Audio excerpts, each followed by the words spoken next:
കരാറുകാരന്റെ അനാസ്ഥയിലുള്ള റോഡിൽ കൂടി കാൽനട യാത്ര പോലും ചെയ്യാൻ കഴിയാതെ ദുരിതത്തിലായിരിക്കുകയാണ് നൂറുകണക്കിന് കുടുംബങ്ങൾ. രണ്ട് പഞ്ചായത്തുകളെ തമ്മിൽ ബന്ധിപ്പിക്കുന്ന എല്ലക്കൽ ഉപ്പാറ പൊട്ടൻകാട് റോഡാണ് മഴയിൽ ചെളി നിറഞ്ഞു കിടക്കുന്നത്. കരാറെടുത്ത കരാറുകാരൻ ചിലയിടങ്ങളിൽ മണ്ണ് നീക്കിയതൊഴിച്ചാൽ പിന്നീടൊന്നും ചെയ്തിട്ടില്ല. ദിവസേന 12 സ്കൂൾ ബസ്സുകളാണ് ഈ വഴിയെ ആശ്രയിക്കുന്നത്.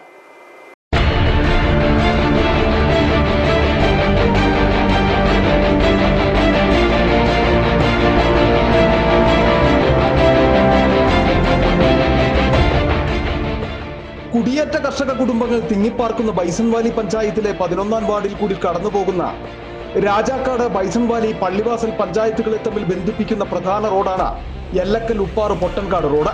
കാലങ്ങളായി തകർന്നു കിടക്കുന്ന റോഡ് പുനർനിർമ്മിക്കുന്നതിന് പ്രധാനമന്ത്രി സടക്ക് യോജനയിൽ ഉൾപ്പെടുത്തി 3,16,00,000 അനുവദിച്ച നടപടികൾ പൂർത്തീകരിച്ച കരാർ നൽകുകയും ചെയ്തു.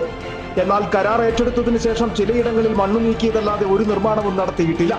മഴ ശക്തമായതോടെ റോഡ് ചെളിക്കുണ്ടായി മാറി, കാൽനട പോലും കഴിയാത്ത വിധം.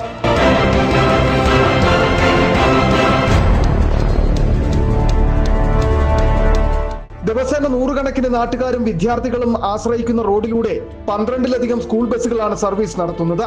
ചെളിയിൽ കയറി വാഹനങ്ങൾ തെന്നി നീങ്ങുന്നതും പതിവാണ്. തെന്നി നീങ്ങുന്ന വാഹനങ്ങൾ സമീപത്തുള്ള മുതിരപ്പുഴയാറിലേക്ക് പതിച്ച വലിയ അപകടങ്ങൾക്കും സാധ്യതയേറെ.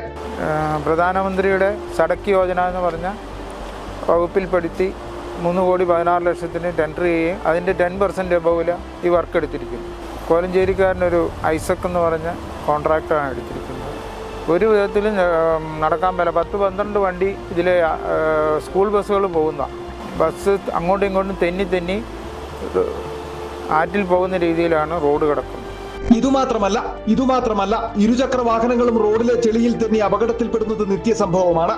റോഡ് നിർമ്മാണം വേഗത്തിലാക്കുന്നതിനും നിലവിലുള്ള അപകടാവസ്ഥ ഒഴിവാക്കുന്നതിന് ചെളിക്കുണ്ടായി മാറിയ പ്രദേശത്ത് മെറ്റൽ നിർത്തണമെന്നതുമാണ് നാട്ടുകാരുടെ ആവശ്യം.